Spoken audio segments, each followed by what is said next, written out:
Welcome back to Nonfiction for Life, the podcast with authors who write compelling true stories and books with great ideas for living well. We hope you enjoyed last week's podcast about the Birth Order book by Dr. Kevin Leman, and that you had lively discussions with your family about your birth orders.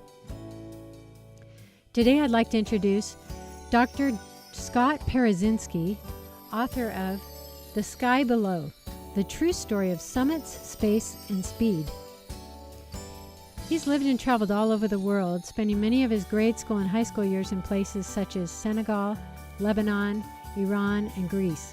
He graduated from Stanford University and Stanford Medical School and went on to train at Harvard and Denver in preparation for a career in emergency medicine and trauma. Dr. Parazynski has numerous publications in the field of space physiology, with particular expertise in human adaptation to stressful environments. He flew 5 Space Shuttle missions and conducted 7 spacewalks, also known as EVAs. He spent 17 years as an astronaut, and one of his mission highlights was serving as Senator John Glenn's crewmate and personal physician. He spent a total of over 8 weeks in space with more than 47 hours outside on spacewalks. He's traveled over 23 million miles in orbit. He was inducted into the Astronaut Hall of Fame at Kennedy Space Center in May of 2016.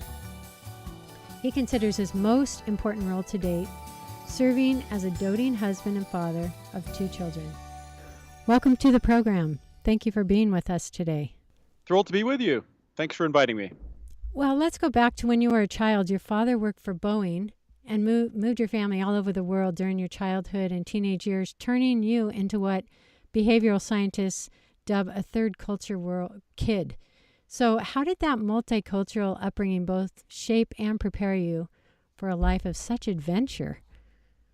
I was so lucky, to be able to see the world at such a young age and to meet people from all over the planet and to experience new cultures, foods, see history from a unique perspective. And so I think it's opened up my eyes to the power of people.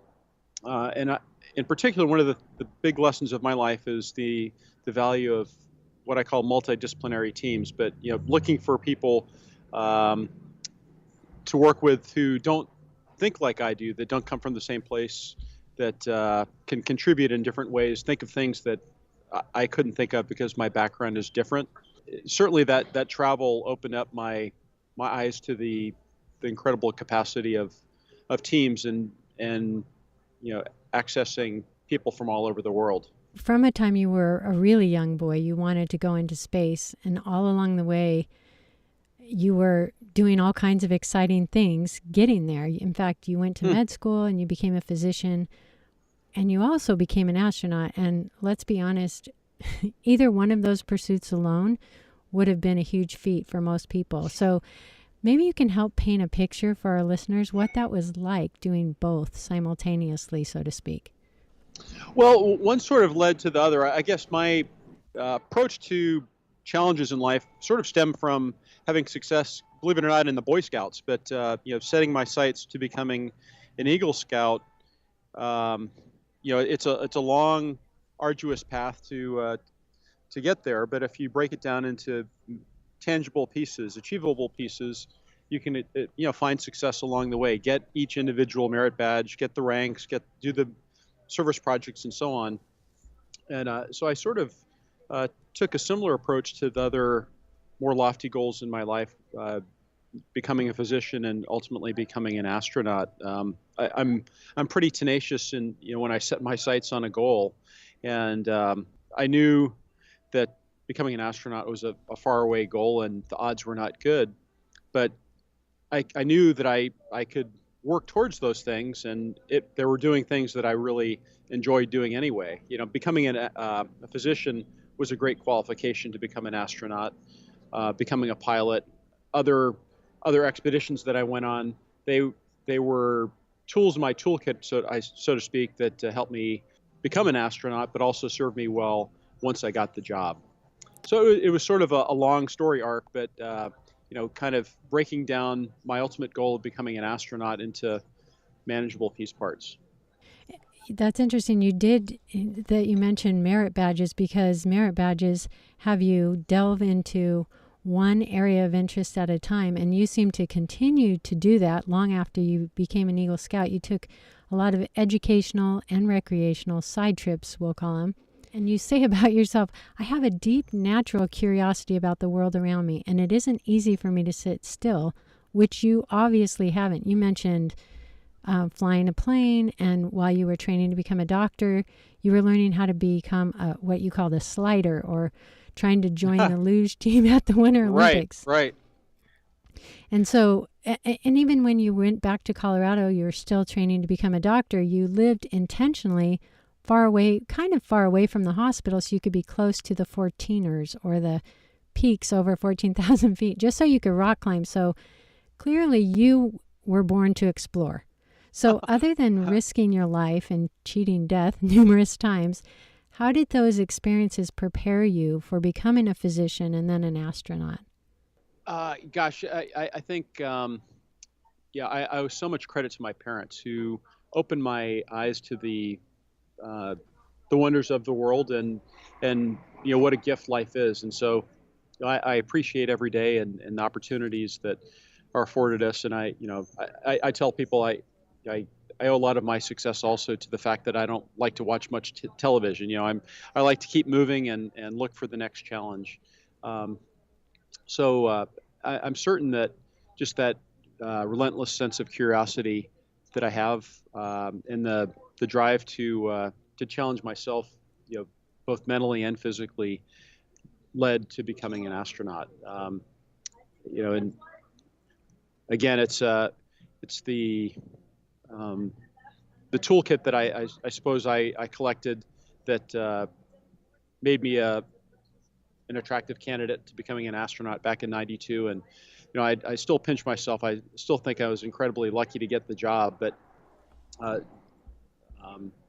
it turned into just a wonderful career. I spent 17 years almost with the agency, and I had 5 wonderful trips up into space, and worked with some of the best and brightest peoples, not just here in the United States, but astronauts and cosmonauts from all over the world, and engineers and scientists from their countries as well. So, incredible honor and treat to be able to take part in all of that. It was such a big part of your life. Do you identify yourself now as a physician or an astronaut or a retired astronaut, or how do you like people to see you?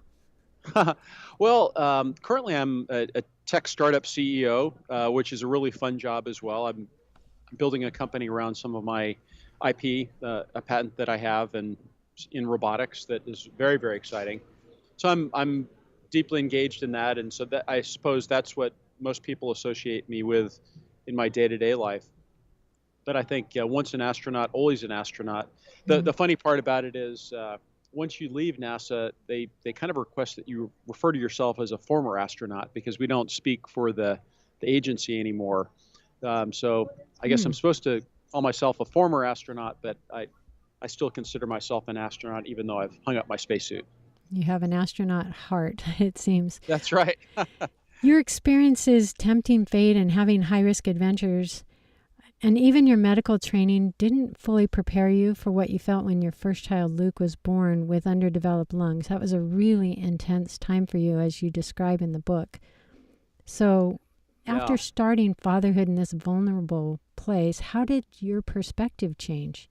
It was a defining moment in my life, the birth of my son. And, of course, having children is, the greatest gift of life. But I felt completely helpless in the first week or so of his life, when he had undeveloped lungs. So basically, we had the dates wrong, and he needed about a couple more weeks in the oven before coming out.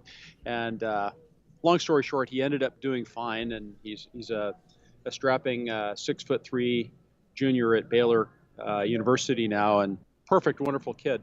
But at the time, I had no idea what the next 5 minutes were going to hold, let alone the next 18 years of his life. And so it was a terrifying time, in that I even as a physician, had no control over the situation.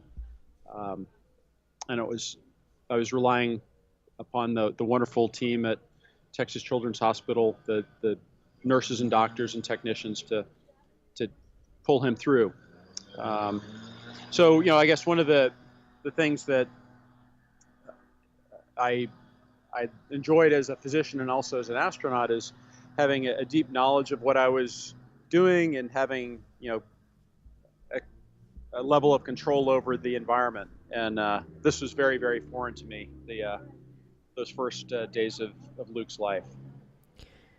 Mortality caught up with you as well. At one point you had an altitude-induced stroke, and yet a year later you were back in space. So you just kept going after your dreams and your goals, and this pattern seems to be part of your personality. For example, when you didn't reach the summit of Mount Everest the first time, you returned to try again, and you say, this event of reaching the summit juxtaposed with your quote, "Space is beautiful, but it can kill. There is no room for mistakes." It's amazing to me that you went and tried it again, because it's such a dangerous summit, of course. So I'm wondering if NASA looks for your type of drive when selecting astronauts. I think of myself as a risk manager rather than a risk taker, and that may sound like a subtle distinction, but it's an important one, and I think it characterizes the bulk of the astronauts that I know, and I pretty much know all of them. These are folks who, like me, learn everything that they can about the environment in which they're going, traveling up into space, and know what they plan to do, but also have a plan B and a plan C to manage those things. So the way you get to that level of confidence is to understand the risks inside and out, and to have trained and physically, mentally, and in your logistics to have things available to you that will give you a fighting chance if things don't go perfectly per plan. And so I would say that, going back to Everest the second time, I really understood the environment.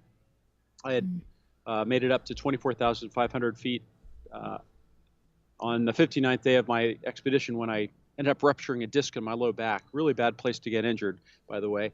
And so I was able to limp on down. And the following year, after having had surgery, I went back with the knowledge of, I knew all the Sherpa climbers. I knew a lot of the other guides on the mountain. I knew the culture, the food. I knew how I would feel. I knew that I would be strong high on the mountain. So the only mystery for me was that final summit day. And so I went back with the confidence of all that knowledge, but also the confidence of knowing that I would turn back if it didn't feel right, if it wasn't safe for me to do so. In 2008, of course, I did injure my back, as I described, and a lot of people, unfortunately, press a bad hand, and they let their ambition take hold of them, and they end up being permanent residents on Mount Everest. There are over 250 souls that are permanently there on the mountain, and I knew I wasn't going to do that. Do you have any injuries that you attribute to your space travel, the different physical fallout?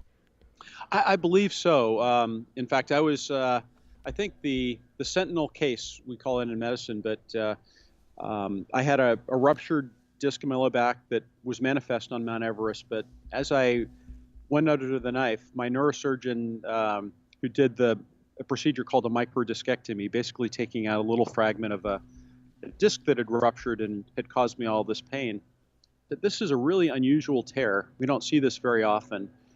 And we started looking at other astronauts who had issues soon after their flights. And it turns out there have been a number of disc injuries following spaceflight. And what's kind of fun to think about, when you go up into space, you actually grow considerably. I would actually grow to be about 6'5.5", so almost NBA worthy. And unfortunately, that height shrinks back to zero as soon as you land. So I returned to my 6'3" typical height as soon as I landed. on my shuttle flights. But that repeated exposure to weightlessness, that growing and then shrinking, the expansion and contraction of the discs in our spine actually causes trauma and over time. And so that's one example of a significant health threat to our astronauts as they go to and from space. There are other things that happen as well. We have problems with our muscles and bones. There's an atrophy, sort of like an accelerated aging or osteoporosis. There are visual changes that occur over long duration spaceflight. And then, of course, there's the radiation exposure. So thinking about a 2-year mission to Mars, the cumulative increased risk of cancer, for example, could be pretty significant. I've heard Scott Kelly talk about some of these very things. He was a colleague of yours, actually, Right. And he's also written a book about his space experiences. Tell us what you know about him. Well, Scott Kelly's a good buddy of mine, and we've compared notes. I remember having lunch with him about 3 or 4 weeks after he landed, and it was really striking the difference between the physical challenges to a shuttle astronaut. We would spend a couple of weeks on orbit. To his experiences of 340 days are pretty stark. He had to basically stand up almost as if he was a 100-year-old man. It took him 30 seconds or so to kind of get up to the side of the table, get his balance, and then initiate walking. It was kind of painful to watch. And of course, by now he's fully recovered. We have wonderful physical therapists who work with the crews after they return from flight. So he's restored all of his pre-flight function. But a longer trip, thinking about Mars, is non-trivial. We need to do more work on the ISS before we're ready to set sail for Mars, I think. Well, since you brought up aging, you had the distinct opportunity to be selected as the in-flight physician and crewmate of John Glenn, who went into space again at age 77. When you were first around him, you were a little starstruck, as almost anyone might be. You admired him from the time you were tiny, and yet you had this opportunity to be his peer, really. What's the most important thing that you learned from this legend of a man? I was so starstruck, as you state. He was my boyhood hero. Some people have sports heroes. Michael Jordan. Who was a hero of mine as well, but as an athlete. But for me, at the pinnacle of my pantheon of heroes was John Glenn, the first American to orbit the Earth. And what I took from him more than anything was his humility. He was so warm and generous with his time, not only with his fellow crewmates, but with everyone that he met. I remember 3 weeks before launch, we went down to the Kennedy Space Center in Florida, and we practiced all the procedures we'd use on our launch. And we were down there for about 3 days. And on one occasion, we went out and just got a meal in Cocoa Beach at a little restaurant down there. And I remember every person in the entire restaurant wanted a photograph with him, an autograph. They wanted him to hold their baby, every combination, permutation possible. And I don't think he had a bite to eat that evening, but I remember walking out with him that evening, and he said, Scott, if people are willing to wait in line to speak with me, then, who am I not to be there to shake their hand and take that photo? They're American taxpayers. This is their program, and I love it. And so that's the way I've always approached it as well. If people can want to come up and talk with me, I'd love to tell them all about their space program, answer any questions they might have. It's an honor and a privilege to serve in that capacity. And so I always really admired his humility and openness to people. He was at sort of the peak of his celebrity around those times as well. At age 77, he was not only hero to kids, having been the first to orbit the Earth, but he was also a hero to senior citizens, living longer, doing, things, physically challenging, mentally challenging things through a full lifespan as he did. So. Right. He was a senator for several terms, I believe. And one of the reasons he went, one of the main reasons he was sent on that mission was to do some experiments about older people. Is that correct? That's right. So the exposure into weightlessness is sort of an accelerated aging process in and of itself. So even as a younger astronaut, when I went into space, my muscles and bones would weaken. I would have issues with balance and sleep, and a number of other physiologic parameters that would change that sort of map to the normal aging process. Of course, a younger astronaut readapts to Earth's one gravity fairly readily, and we've measured that over hundreds of space flights. But what would it be like to take a senior astronaut up into space and assess those very same parameters? And so that was the core of the science, understanding a bit more of the adaptation to weightlessness and readaptation to Earth's one gravity. And could we learn things that would benefit gerontology, the aging medicine here on Earth? And what has been the upshot of some of those experiments? Well, there are a number of great countermeasures that we have now to, especially the musculoskeletal deconditioning that happens in space. And in fact, Scott Kelly, whom we spoke of just recently, he did extremely well thanks to a number of the exercise countermeasures and other ground support that we offer our long-duration astronauts. But we're able to, better understand the neurovestibular system, our balance system as it adapts to space and then readapts to Earth's one gravity. John did have a little bit tougher time coming back to Earth.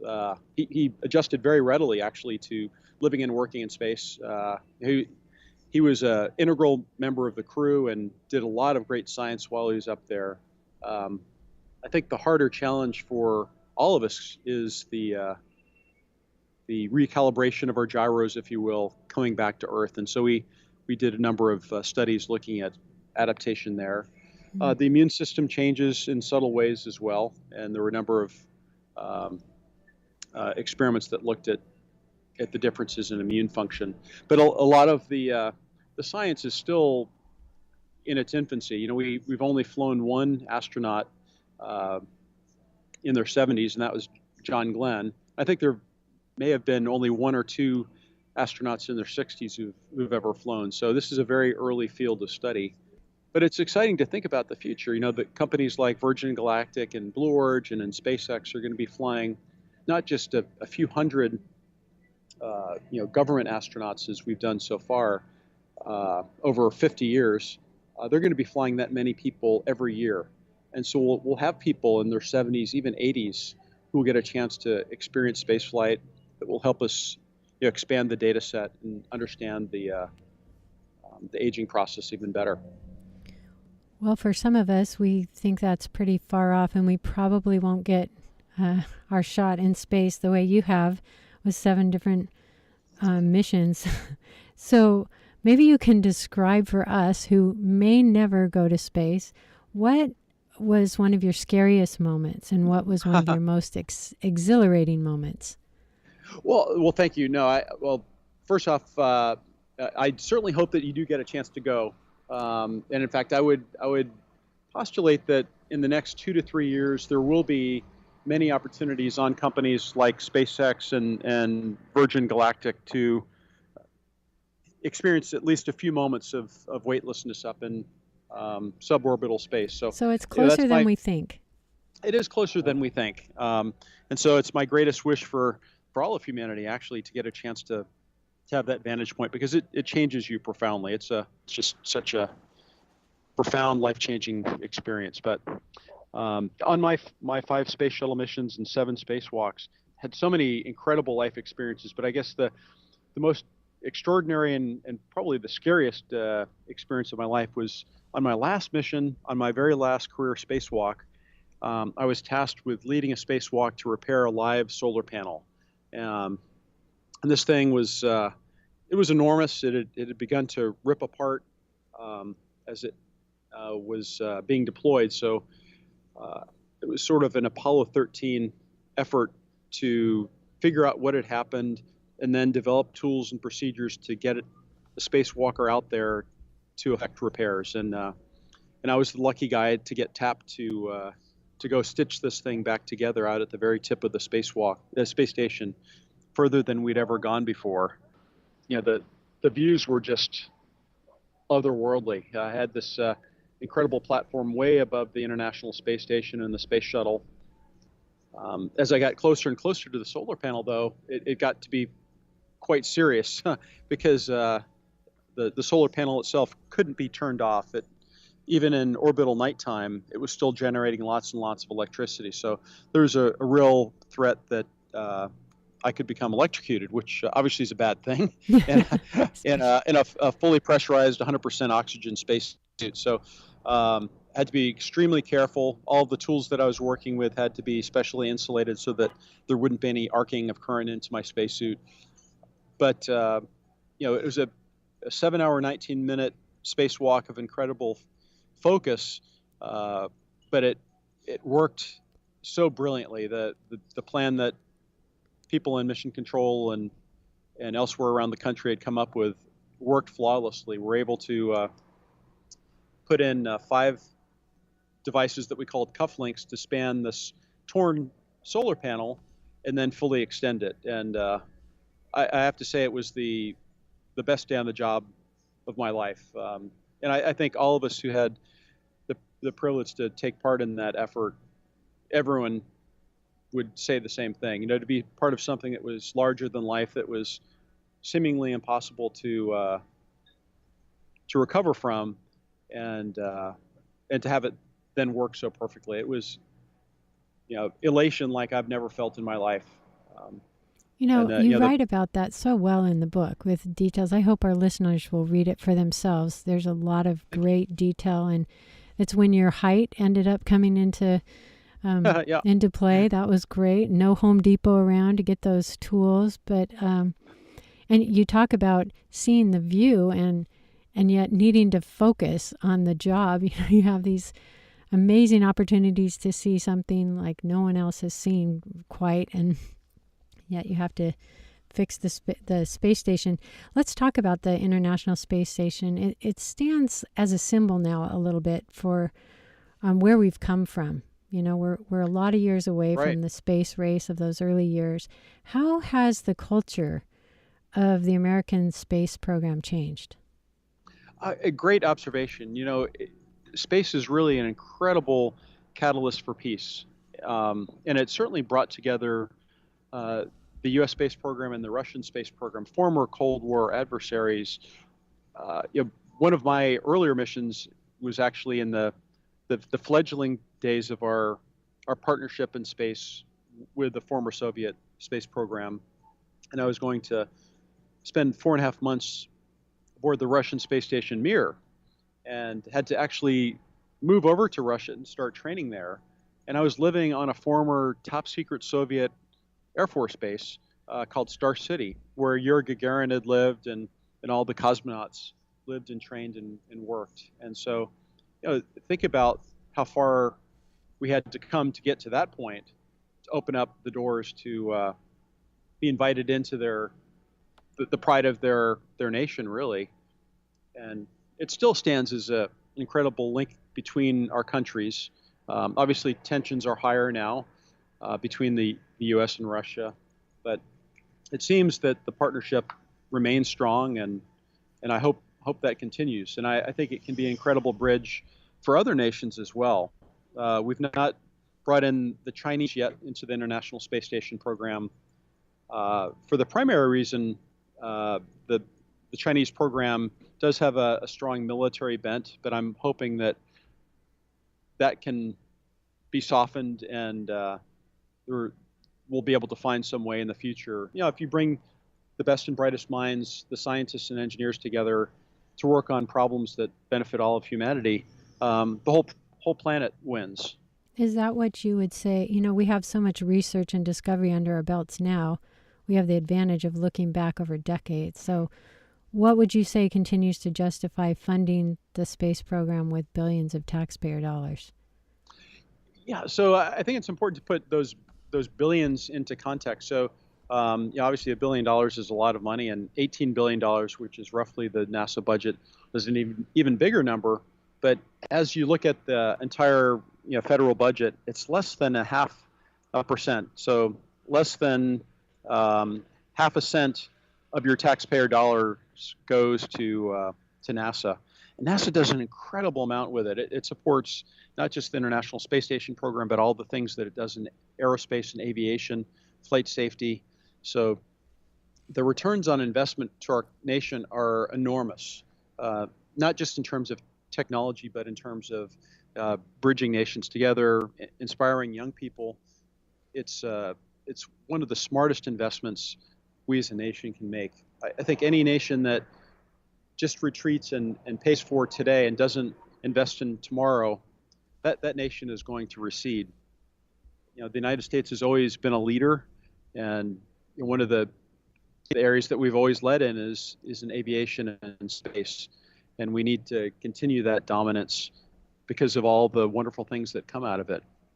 I think if you were to go through an intensive care unit and look at all the sensors and tools and technologies that are there, probably half of them would have their pedigree in some form in the space program. The miniaturization of sensors, the Holter monitor that we measure heart rhythms with, the materials that are used in various devices, the computers and the software all have, at least to some degree, some heritage in our investment in space. And so that's why I'm such a strong supporter of continuing to take bold steps in space. And well, I'd just like to close by reading a quote from your book and having you comment on it. You say, "I've learned adventure is hollow without a greater purpose. Floating in space and looking back home changed my perspective. I looked down at the sky below and realized all of humankind is in the frame, living and breathing and moving inside that paper-thin atmosphere." So this idea of having a greater purpose is really important to you. How would you articulate your greater purpose? My greater purpose in life now is to try to pay forward to the fullest extent possible. I'm, as I mentioned, I'm working on some technologies that I hope will impact hundreds of millions, if not billions, of lives around the planet someday. So I'm actually leveraging an earlier discovery in the space program that I invented a couple of generations past to allow us to control robots and virtual reality and augmented reality, and even surgical robots inside the human body. So I'm trying to continue that discovery and have those discoveries benefit humanity. So that's my deepest passion in life, is to try and continue to make a difference with the things that I'm working on. Well, we'll have to keep our eye on you. You're always doing something. Thank you for being with us today. Thank you so much. It was really a lot of fun talking with you. Really appreciate it. You've been listening to Dr. Scott Parazynski talk about his memoir, The Sky Below, a true story of summits, space, and speed. And if you get his Kindle edition of the book, you'll find that it is published using a new technology called Kindle in Motion, which is a little Harry Potter-ish. The pictures move. You'll see that his eyes are opening and shutting right there on the landing page. It's just a lot of fun, especially for a book like this that has action in it. This isn't an advertisement for Kindle in Motion, but just a heads up for another way to interact with a really fun book. You can find a link to his book on our website, nonfictionforlife.com, as well as in the show notes and any of the podcasts. We've been appreciating the positive feedback from you about the show. We're glad you've been enjoying the episodes and hope you'll continue to listen in. If you haven't yet, be sure to click the connect button on the website so that you can get weekly updates of podcasts and blogs. As always, we want to hear from you, so leave a review of the podcast and let us know which books you'd like us to feature next. You can always like our Facebook page and follow us on Instagram and Twitter. We hope we're helping you save time as we curate books that are insightful, inspiring, and uplifting. I'm your host, Janet Perry, and this has been another episode of the Nonfiction for Life podcast. Remember, at Nonfiction for Life, we believe there's something for everyone. We'll talk to you next time.